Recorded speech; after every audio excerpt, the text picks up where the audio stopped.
Control. Roger, you have control. Control. Please acknowledge control. I have control. The power. He is He-Man. Slurp that soup. Oh, that's this weekend. I forgot. Oh, yeah. Don't forget. PowerCon. It's where you get all your Motu toys and talk to guys of also my age group in their 40s talking about He-Man toys. God, it's so sad. And cool. You get to meet Cringer.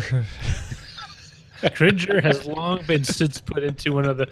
You know, what's the one that Bob Barker funds? The humane shelter. Humane. Yeah. Well, no, it's not a shelter. It's basically it's where like a preserve. That thing. The Yeah, best friends. Animals. I'm sure they have a taxidermy Cringer that shows up there that people can take pictures on. You can high five the paw as you walk into the museum. You can pause for a picture. Ah, The pause that refreshes.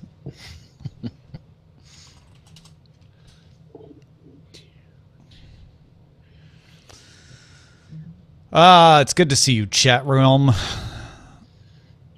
Beatmaster. Beatmaster has an early contender for the title. Google deprecates an app of their own? It can't be. I like that Zoe Brings Baking is saying good evening to me, getting me used to the idea that the show is in the evening in England for that one day that I'm going to be in England. Wait, when are you going to be in England? October 9th. Oh, wow. Coming up, huh? Yeah.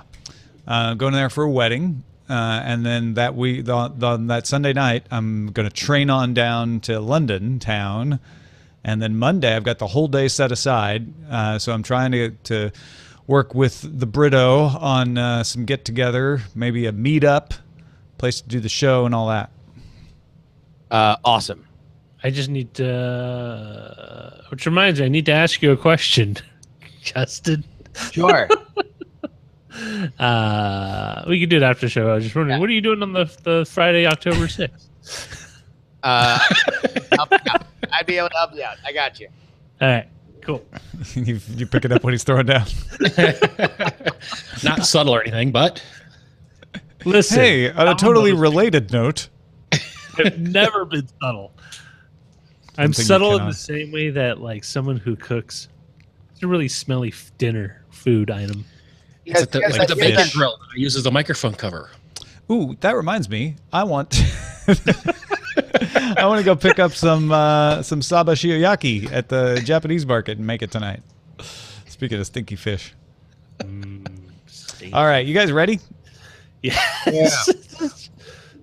Here we go. Daily Tech News Show is powered by you, the audience. To find out more, head to dailytechnewsshow.com/support.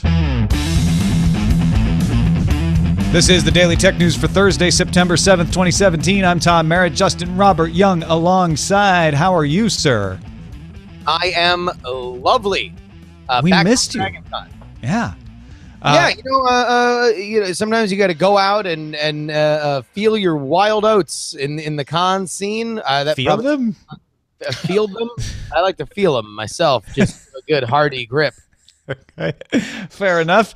Don't embarrass us in front of our guests. We also have Hammond Chamberlin here, who is co-host of Beyond the Playlist and some podcast he does with some guy in Colorado. And also, the reason he's here today is the Climb Out Network, which is a fantastic new enterprise that you're doing. We're going to talk about it, helping people to stay sober and encourage clean living online.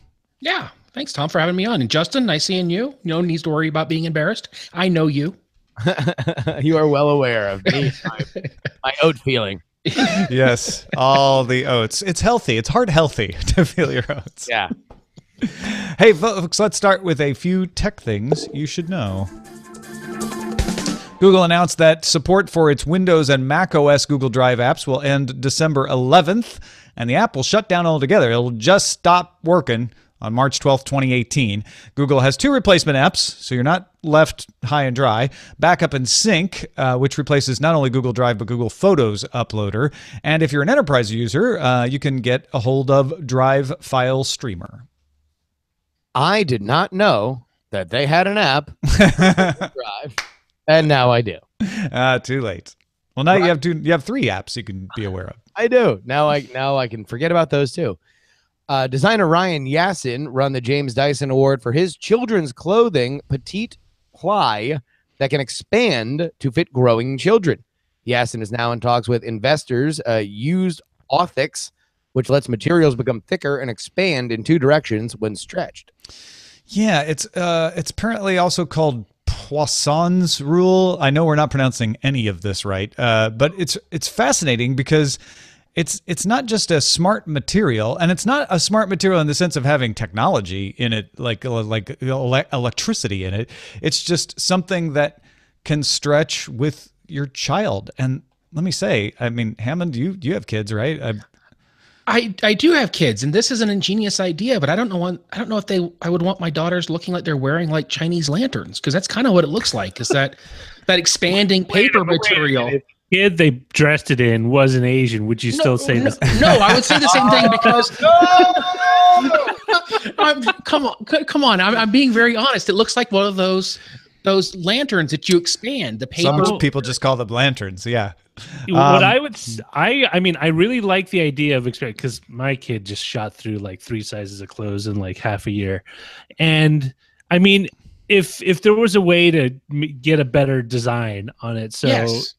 I mean, this is the prototype, you guys. Yeah. And apparently it's like a prototype modeled on some really high-end, stylish children's clothing that sells for a lot of money. Well, so I'm wondering if they can make it tighter, so it's instead of being like a 1/4 inch, it's like maybe 1 millimeter, so you can have a finer fabric. And what's really interesting is, for people who might not understand, this isn't like spandex or lycra that, you stretches. This is actually unfolds as it's like an origami thing. Yeah. I wonder what happens when they wash it, though, because then things with the weight of the water and everything, it would misshape. And well, and that's where the choice of fabric would really would be crucial. All right, so if Garanimals does this, I'm in. All right. Moving on to a much more boring Apple rumor. KGI Securities analyst Ming-Chi Kuo told investors Wednesday that Samsung may be charging Apple up to $130 per screen for the new iPhone. That's well above the $55 that's estimated as the top that Apple pays for the previous iPhone screens. And the Wall Street Journal backed up Kuo's previous report that the new flagship iPhone will not have Touch ID. You know when? We'll find out about all this on Tuesday. So no Touch ID at all. That they had a feature on the last phone, and now maybe on Tuesday that will be what they announce. No clue. I would be blown away. It'll be interesting to see, because this is not the first report. There have been multiple reports saying this. Well, you want to know when we'll find out? Tuesday. Atlassian introduced team communications app Stride, which does chat, video conference, and task management, among other things. Stride will roll out gradually. The app is free to use with limited history and $3 per user per month for unlimited messages and file storage. Here are some more top stories. Amazon is asking for tax breaks. That's not the way they put it. Amazon says, we're taking requests for proposals, or RFPs, from cities that want to become home to our brand new second headquarters in North America, which we call HQ2. And Amazon says it will be as big or bigger than the main headquarters in Seattle. Amazon says employees would even be given the choice of whether they want to work in one or the other headquarter, or maybe both if they are supposed to be working at a headquarter.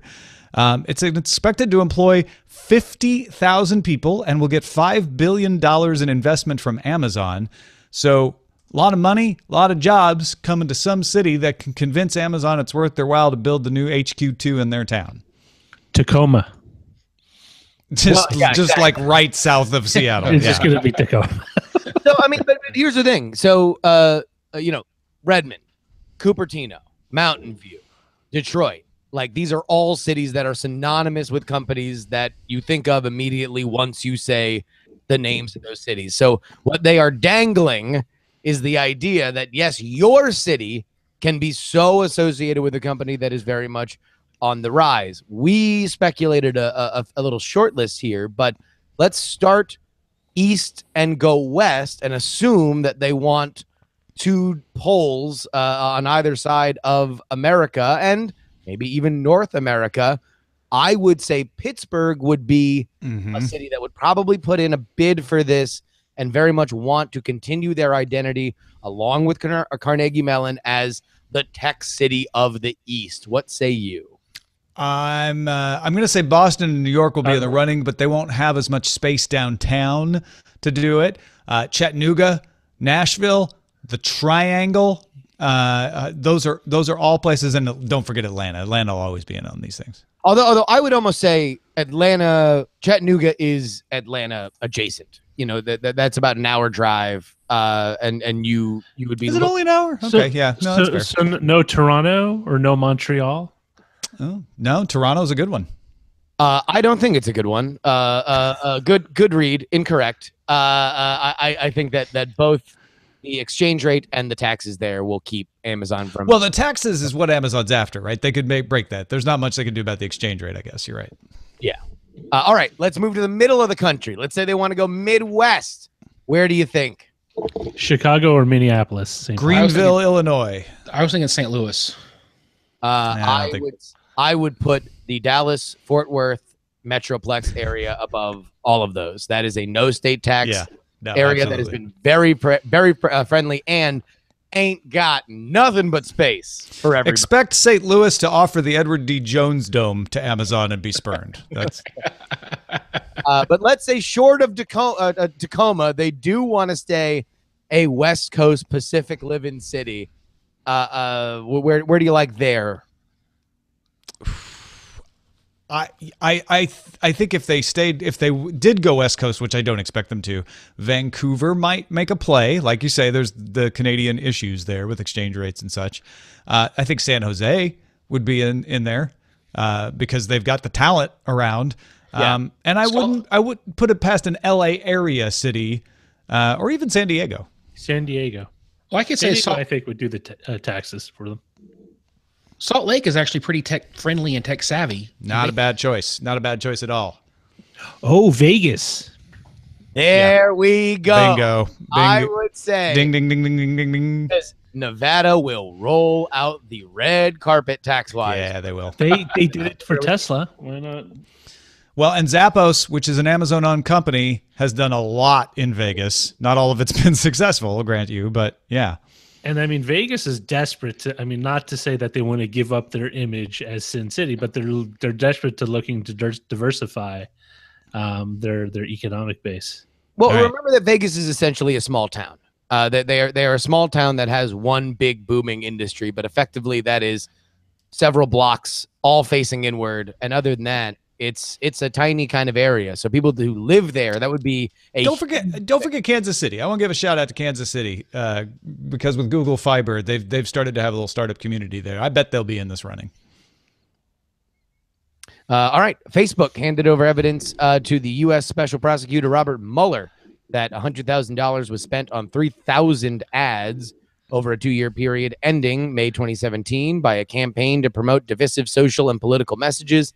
The campaign directed users toward accounts created by the Internet Research Agency in St. Petersburg, Russia.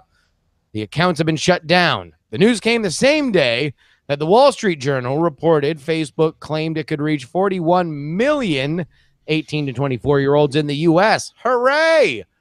Meanwhile, the official U.S. Census reports there's only 31 million of those folks in the country. So 10 million 13 and unders that have reported themselves as 18. Got it. Yeah. The more salacious story here is the Russian stuff.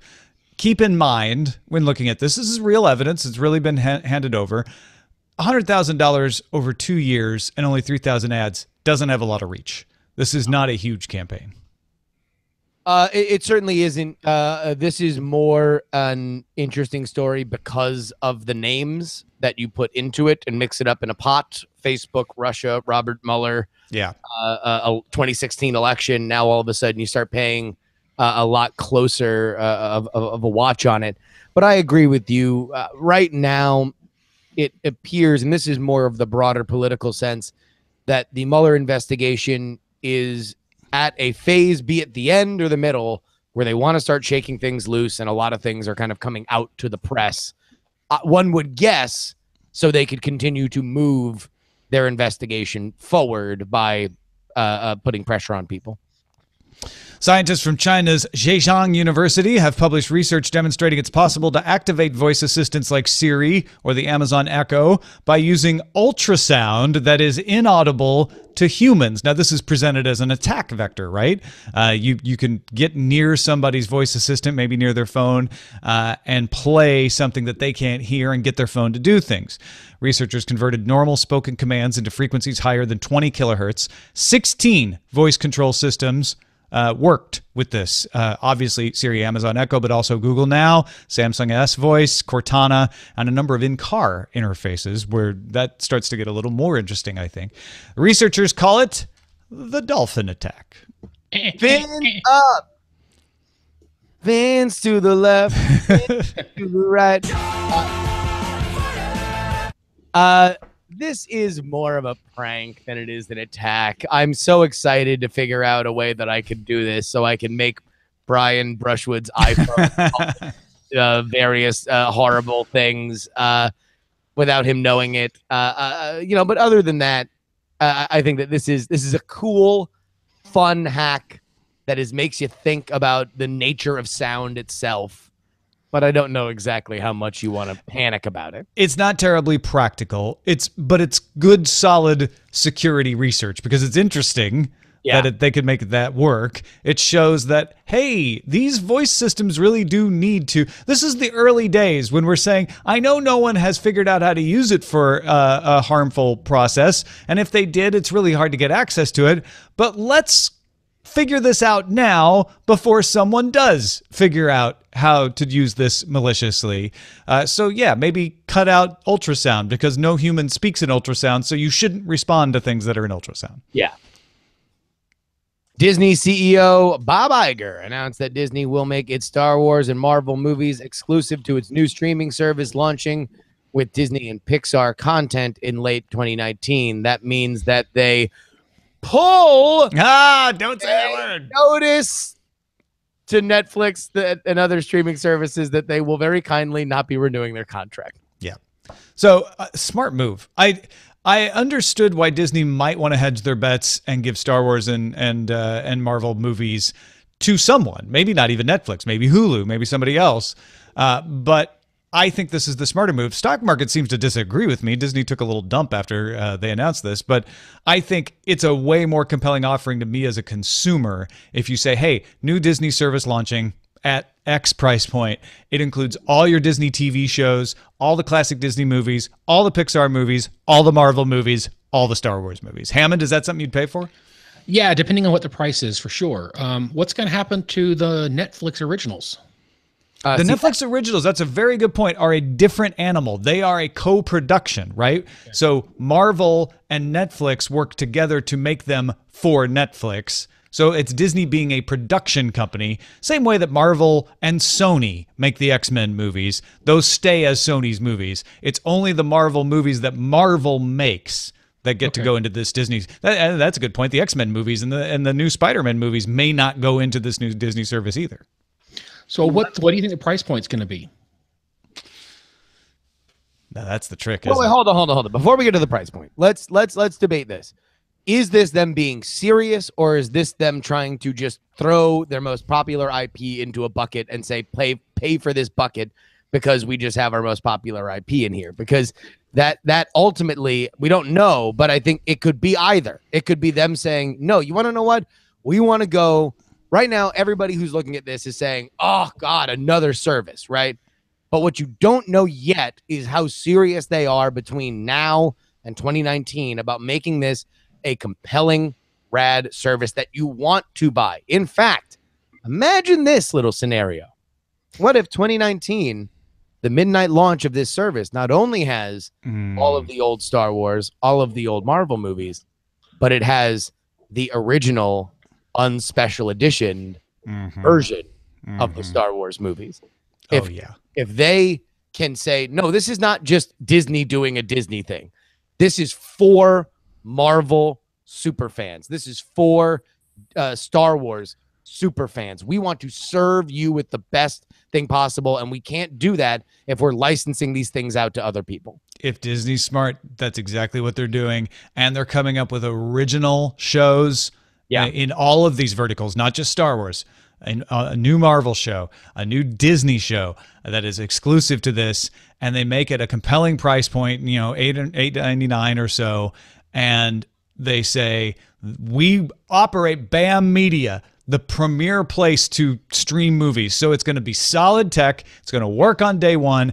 Nothing is in the vault from Snow White on. It's all there. Every Disney cartoon, every Mickey Mouse cartoon, everything Disney. That's super compelling for people. Original documentaries, like to me, I look at this very similar to like the WWE Network. I'm a wrestling fan. I very happily pay an extra $10 because they cater to what a wrestling fan wants. If they do that for Star Wars and Pixar and Marvel fans, then the same thing. Hammond, what's the most you'd pay for it? I'd probably think right around maybe the $12 mark. That would stretch your budget. Yeah, I think that'd be about the top end for me. I might even go up to 15 because HBO is already there. I wouldn't go past 15 though. I'd want it to be cheaper, but $9.99 is the that's your top spot for me. All right. John Deere announced it'll pay more than that, $305 million actually, to acquire Blue River Technology, a developer of crop spraying equipment that uses machine learning. The sprayer uses computer vision to identify the weeds and then only spray the herbicide on the weeds that need it. Well, I guess the weeds don't think they need it, but we think they need it. That saves you herbicide. That saves you money. Blue River is also developing a bot for lettuce thinning. I'm expecting they're going to be able to have a robot walk the beans. They've got a quadcopter imaging system for data collection from the fields, so you can look through what's happening in your fields. This will give John Deere a 60-person team in Silicon Valley that specializes in machine learning. This is big. It's a joke about walking the beans. Yeah, no kidding, man. Right? Not to mention the fact that it's like just a CBS sitcom waiting to happen, right? John Deere buys the startup in Silicon Valley. The big question here, though, is that John Deere is fairly proprietary with their rural tech, right? With their software. Oh, yeah. No, they fight against copyright exemptions for repair. We've talked about that before. I'm not a big fan of that. That said, they are, outside of intellectual property rights, very innovative and progressive when it comes to technology. Certainly so. And it's very, very interesting to see where a lot of this more cutting edge tech kind of reacts into the agrarian lifestyle. Someone has already suggested we title the show, Tom Says Weeds Need Herbicide. Weeds disagree. Hey, folks, if you want to get all the tech headlines each day, like a roundup of tech headlines in about 5 minutes, farm joke. Subscribe to Daily Tech. It was a weed joke. It was a weed joke. Yeah, it was. Yeah. Subscribe to dailytechheadlines.com. You can get it as a podcast. You can get it on the Amazon Echo. You can get it on the Anchor app at anchor.fm. All right, let's take a moment here to talk to Hammond about the Climb Out Network. This is your enterprise, your effort at climoutnetwork.com to help people who are looking to stay sober, stay clean living, but doing it online. This kind of reminds me of what Russ Pitts is doing with his takethis.org, which is helping people deal with suicidal thoughts and suicidal impulses, and saying, hey, there's a huge community of you guys out there if you can only talk to each other, and the internet helps you do that. Tell us a little bit about how you came up with this and why you're doing it. So what happened is I have spent the last 20, 25 years working in and around corrections, addiction, treatment places, adults, juveniles, all over the place. And I've been podcasting for about 4 years, and I've realized the power of community in both. And I've realized that when you have wraparound services, getting someone sober is actually the easy part. It's keeping them sober is the struggle. So having a community of people that they can rely on and support each other is super important and has lasting effects. There's a study that Johns Hopkins did that we kind of based our information on that talked about the resiliency of sobriety when community is involved. And the internet is all about community. And so what we've done is we've taken the idea of having a show, and then on the website, we have a forum that's private, secure. You can be as anonymous as you want. You can be as open as you want. But the whole key is to be as honest as you have to be to start dealing with these things and actually getting help. We have 3 therapists with us right now working. They're all experts in their field. They're all have been directors or are directors of facilities. I've known them for almost 20 years.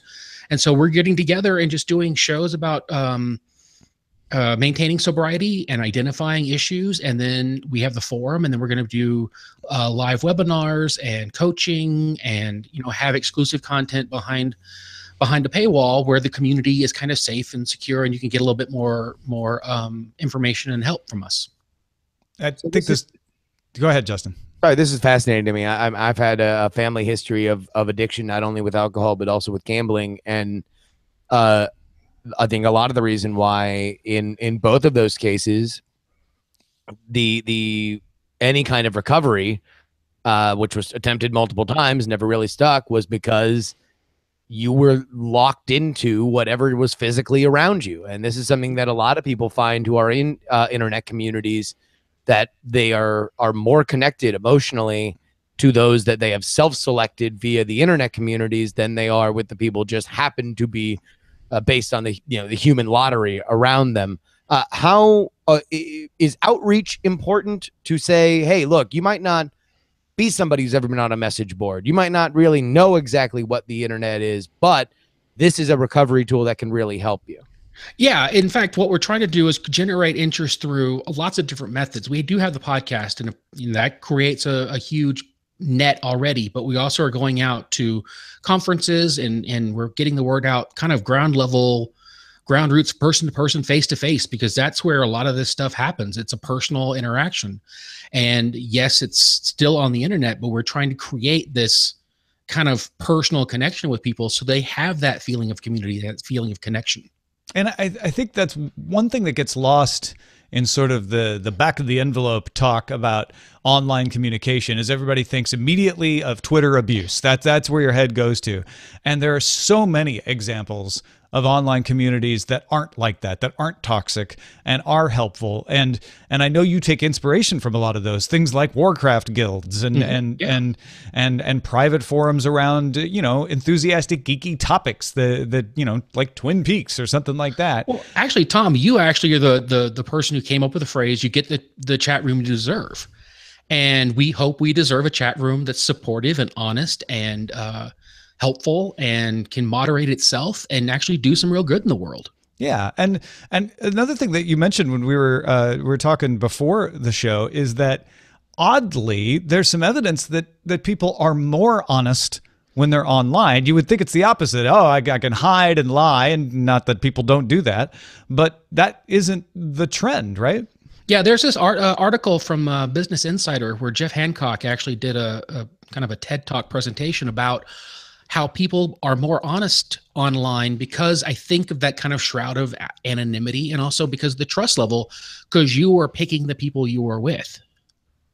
And you're leaving digital tracks. People understand, if I put something on the internet, it may never go away. Yes, exactly. So that's part of it too. And beyond that, unless you are dealing with sociopaths, which is a different story, where you are lying because you don't know why. If you are self-selecting a community that you believe can help you, then the incentive is there to be honest. Yep. And that's what I think is remarkable about applying this to addiction recovery, is that maintenance when you need it is crucial. It's the reason why you have sponsors in AA and NA and stuff like that, is that you want to be able to, in that moment of weakness, call somebody, talk to somebody. And, this might not be the person that can come get you, drive out, but maybe they can. You never really know. And if you build up a large enough group, a large enough network online, then you effectively create the most powerful tool for dealing with this kind of stuff that you can. Well, and also the fact that you can carry it around in your pocket, you carry it with you all the time, makes it an almost on-demand kind of source of support. Yeah, and that's crucial because, like Justin said, it never leaves you. You've got your sponsor there, right? Anytime you need it. That's amazing. If people want to find out more and sign up, what does it involve? What does the Climb Out Network offer them? So right now, we just actually launched our forum, and we call it the House because we're kind of basing it around the sober living community, the Sober House. And you can sign up there. Actually, there's a coupon code for listeners of this show. It's Climb Out DTNS, and it gets you 3 free months of membership to our site. So if you feel like you need help, we're a growing community. We've just launched this week. So right now the forum's there, and as we go, there'll be more content about, we've kind of divided it as the free shows are information and entertainment. And on the backside of that, behind the paywall, we have stuff that is more education, access to the therapist for coaching, access to me or my wife for coaching. I mean, we've got lots of different things that we're planning on doing. We're going to develop a PDF, interactive PDF of like treatment work pages and things like that to kind of help reinforce the things you're doing in your own treatment. So as we grow and as we get more materials, it's just going to become a more robust source of information and help. So you've got free resources there, though. I want to emphasize that it's not, there are things that you can buy, but you don't have to have money to take advantage. No, of not at all, not at all. ClimbOutNetwork.com. And like I said, the coupon code for 3 free months is Climb Out DTNS. All right. Thanks to everybody who participates in our subreddit and submits stories and ideas for topics. I'd like to see that happen in there or at the Facebook group. The subreddit is dailytechnewsshow.reddit.com, and the Facebook group is facebook.com/groups/dailytechnewsshow. Before we get out of here, I want to mention and thank Bob, who is an electrical engineer for 10 plus years. He's worked in nuclear and pretty much everything you could think of. I think he's working on solar now, he said. I've got his full email that we'll put in the show notes at dailytechnewsshow.com, but I'm going to read some excerpts here. He was excited to hear us talk about his industry. He says, "So sorry for the long email, but I truly hope it helps and would like to provide more info if I can." Well, guess what, Bob? We're going to have you on the show, I think next Wednesday, with Scott Johnson to talk about this. But he says, thankfully, the industry is and has been bracing for cyber attacks for years, and I wanted to provide a few links. It's good to hear others talking about it, though, as no one wants a company or its operators or upper management to become complacent. Doesn't mean there isn't always more to do, either. The North American Electric Reliability Corporation, or NERC, is a federal mandated company that develops and maintains numerous standards covering what is and what isn't covered by your preparation plans, what to do to protect yourself, and how to make sure a utility has the means to respond to a cyber attack. Each year, as a NERC-cleared employee, Bob says, I'm required to take training on these and have fresh background checks done every 5 to 6 years. NERC also sends out secure notices of events, attacks, and findings for utilities to mitigate before many are made public. As for the future, the IEC 61850 series standard lays out how the brains and SCADA systems behind the major equipment for electrical systems must talk to each other securely. And lastly, as an example, from 2007, where the Department of Homeland Security staged the destruction of a generator from opening and quickly closing a breaker called the Aurora Generator Test. Basically, they were able to get in and flip some breakers and destroy major equipment in this simulation. So it's not about, losing power at a hospital. That's part of it, but it's also about destroying the electrical grid. We in the industry actually were informed of this through NERC via a special secure note that we had to respond to way before CNN published video about it. So hopefully that one is long since covered, but it is an example of things outside of just opening a breaker that could happen. And on that note, thanks for the show, and glad to hear the possibility of Sarah joining you again soon. If you have any questions about electrical grids, big and small, I'd be happy to help out. Well, we took Bob up on that, so he's going to be on the show.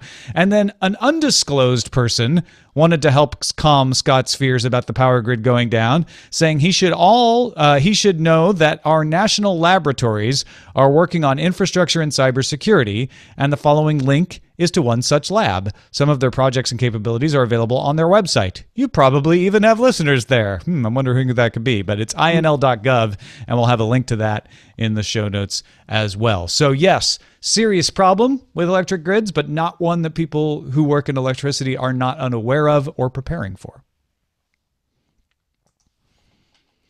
Thank you, Hammond, Chamberlin, for joining us. We appreciate you coming on. Once again, remind people where to go to find the Climb Out Network and what that coupon code is. You can go to climoutnetwork.com, and the coupon code is climoutDTNS. Check it out. And thank you, Justin Robert Young. What do you got going on?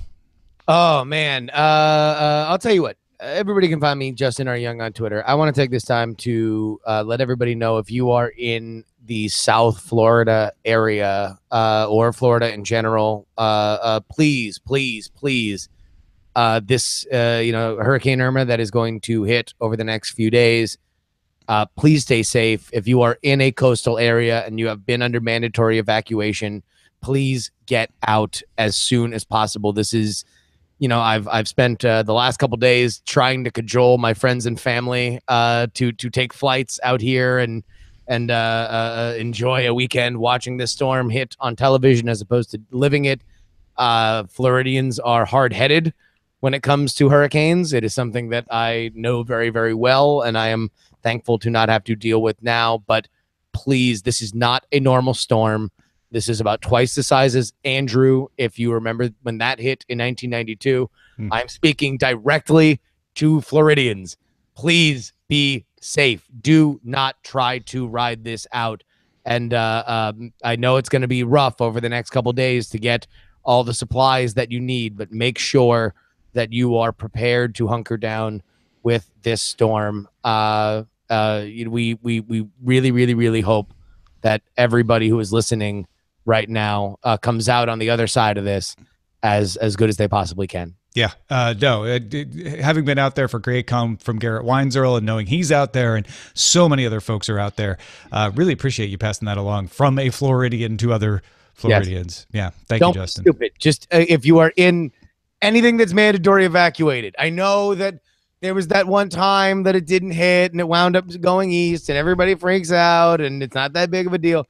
This is that big of a deal. Nothing has hit like this since Andrew. All right. Thanks to everybody who supports this show and allows us to do this for a living, giving a little value back to us. For the value we give you is the basis for what we do.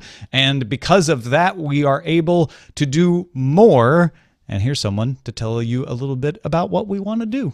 Hello, DTNS patrons. It's Sarah Lane here. When we hit the $20,000 milestone on Patreon, I'll be joining Tom as a regular co-host alongside the rest of the DTNS co-hosts you know and love. But that's not all. Reaching that milestone will also bring an expanded roundtable show we've been talking about doing, plus something we like to call DTNS Labs. But we need your help. Just go to patreon.com/DTNS and help us out. Any amount is helpful. Any amount you can. Check out the cool rewards there too.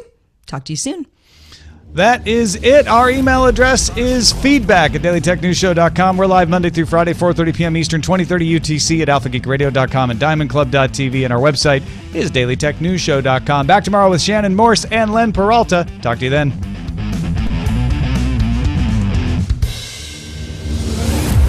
This show is part of the Frog Pants Network.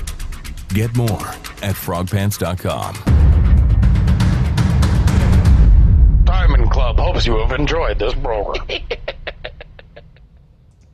Boom. Good show. So what are they saying? Sunday or late Saturday is when they expect landfall in Florida?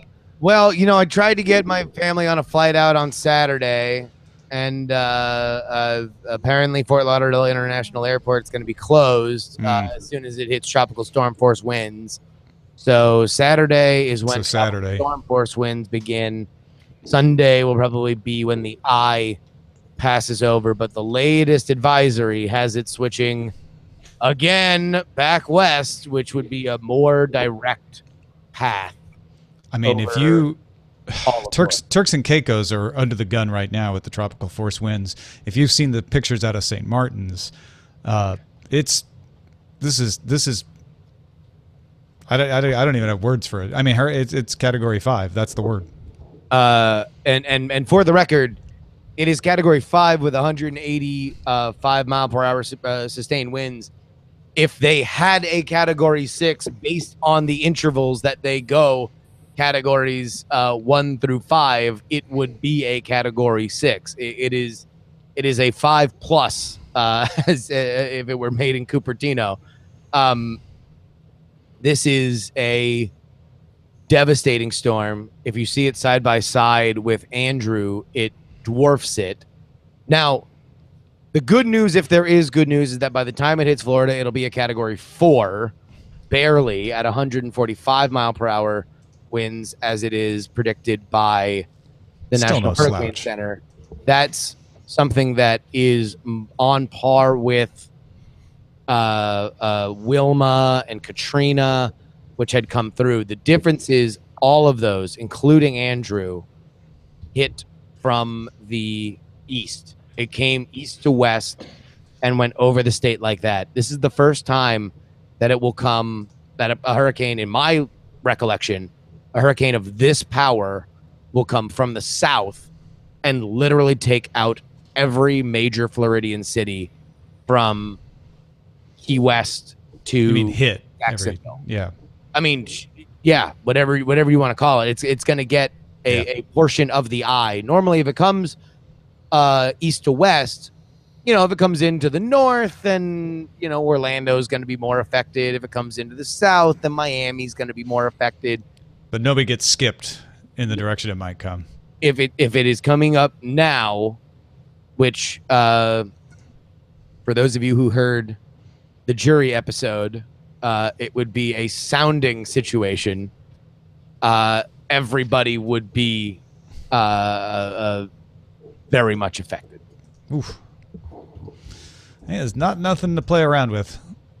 No. And again, it's you can't live in Florida and see so many of these come and go. And it is so funny. As soon as a couple major hurricanes make landfall, the national media does this thing where they start to give a rat's ass about all these other hurricanes that are forming in the Atlantic. Yeah. And it's like, listen, they form in the Atlantic all the time. I remember years when they burnt the entire A through Z alphabet, and they had to do alpha, beta, alpha to omega alphabet. This happens, right? Yeah. And hurricane science is something that is very fascinating. And I encourage everybody, before they stop giving a rat's ass about it in a month, to read up about hurricane science, because how and why they form is interesting. I actually just finished reading Isaac Storm. It's about it's an Eric Larson book about the storm that hit Galveston in 1900. Oh, wow. Yeah.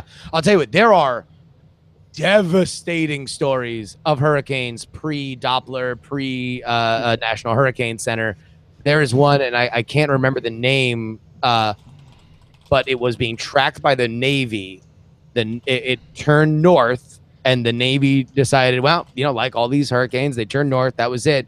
Did a loop-de-loop in the Atlantic, and I believe it was on Labor Day, just clobbered Florida that was almost totally unprepared, and just left a devastation in its wake. We are very lucky that we have the technology that we have to pinpoint and prepare at the kind of distance that we have right now. And hurricanes, Florida's a state built for hurricanes. It ain't a surprise that they're coming. It's just, man, don't be a dingleberry if you're out in these evacuatable areas. And by that, when I say evacuation areas, what that normally refers to is, Fort Lauderdale is referred to as the Venice of America, because there are so many canals and areas that are. I thought that was Venice. Sorry. Couldn't resist.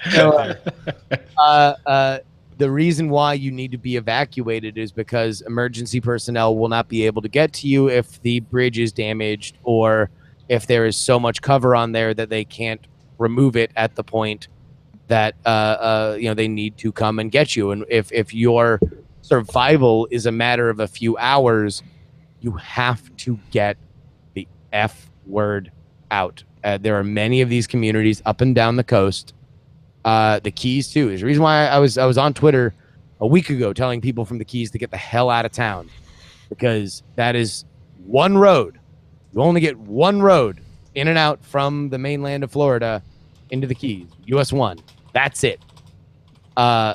If there is a major issue and the Keys are destroyed, and it looks like specifically Key Largo, Marathon Key, a lot of those northern keys are going to feel the eye on this one. Like, just, I know there's not a lot of safe places in Florida, but one of the more unsafe places. You're safer in Miami than you are in Key Largo right now. Get out. Titles? I just went ahead and put Dolphin Attack in for the time being while Justin was talking because I thought that was too important to interrupt. But I'm still open. I can change it. Haven't Russia uploaded with yet. likes. Some people just call them lanterns. See, I'm never living that down. I didn't. Oh my gosh, I feel John bad. Deere. No, I was just teasing you too. No, I know. but- No, I was like, oh, Roger is enjoying this way too much. John Deere weeding out manual labor. Weeding virtual out, group okay. therapy. Honesty is a net thing. What's the other one? The net can be your safety net. Honesty is a web policy. Google Drive off the cliff. Google Parks Google Drive. Rice paper shirt. New origami glows take forever to fold. I'm about to upload. Anybody got another idea besides Dolphin Attack? No, I like Dolphin Attack. Dolphin Attack it is. We can keep looking through the submissions if you want. If there's any more compelling ones in there, Roger, by all means. Ones that tickle your fancy. Well, if you count Russian star robots, in Russia, Facebook adds you. Man, that thing does not die. No, it sure doesn't. Since the 80s. Robo-tractors for the win. It was a weed joke. Sobercast. Wasn't even that kind of weed joke. Amazon's alternative scene in Seattle. I think it's going to be Vegas. I honestly do. They win everything. They got the Raiders, and they already have an in. I don't know with, if that's a win. The only thing they don't have is a future reliable water supply, but I'm sure Amazon can somehow Bezos that into. Ah, crap. TNT used Dolphin Attack yesterday. Son of a bitch. Damn it, Maroney and hell.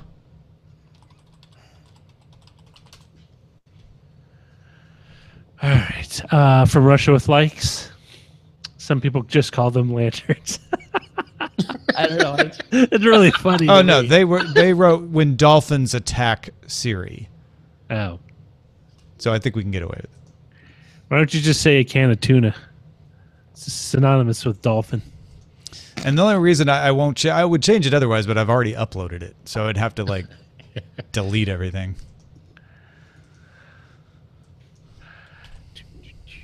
Well, I just want to thank you guys again for letting me do this. And Oh sure, I mean, hawk my wares and stuff. I almost wish we had gone a little more into the fact that this is your venture, right? This is you know I don't want to focus too much on the fact that you lost a job, but you know you've thrown your lot into this. This is you're betting everything on it, which is impressive. Yeah, I've been doing contract work at a rehab facility and doing a little bit of consulting on some shows, but other than that, this is it. Yeah. That's really cool. It should work. It should. I mean, the numbers are there. It's just a matter of getting attention. Yeah. So tell your friends, folks. Go ahead. Tell them all. On your way out of Florida, Yes, on your way out of Florida, tell them to sign up for Climb Out Network. while avoiding the dolphin attack. Jesus. It was huge. I was just looking at some of the NASA photos for the. No, man. Justin, I'm really glad that you're here to give the Floridian perspective. Like, it's easy for me to go like, hey, bad hurricane, you should get out. Like, Flatlander, that's great. But you're somebody who lived there and lived through it. You've got an insight into the psyche that I don't have. I mean, it's like literally right up the coast of the east coast of the state. So, Extreme. Well, no, the new advisory actually puts it closer to the center. Oh, geez. It's like a zipper. Yeah. Listen, growing up in Florida's hurricanes are just a thing, you know, and a lot of people take them really lightly because they are to be taken really lightly when you see so many of them. And you like to joke about how you hope the tropical storm comes close enough to your close enough to where you live on a school day, because that means if tropical depression winds are there in Broward County, and I'm sure in many of the counties up and down Florida, then you get off from school for the day, which is great. You know, there are storms there, and then there are storms, and you know, you just want to keep an eye out for them. And for whatever reason, this one's affected me a lot as I've been kind of just trying to keep in touch with all my friends and family, and try to coax them on out. And I don't think I've had any biters yet. So I'm pretty sure the movie Geostorm is not going to do very well when it's released. What's Geostorm? It's a movie that's supposed to be coming out in a couple weeks. It's got what's his name? Sparta. This is Sparta kicking the guy down the well, man. Yeah. Upcoming American environmental disaster science fiction action flick, produced and directed by Dean Devlin, stars Gerard Butler, Jim Sturgis, Abby Cornish, Alexandra Maria Lara, Daniel Wu, Eugenio Derbez, Ed Harris, and Andy Garcia.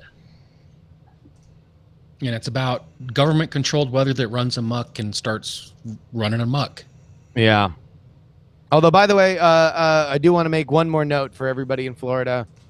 The ABC Liquor in Sawgrass Mills Mall is closing at 5 p.m. today.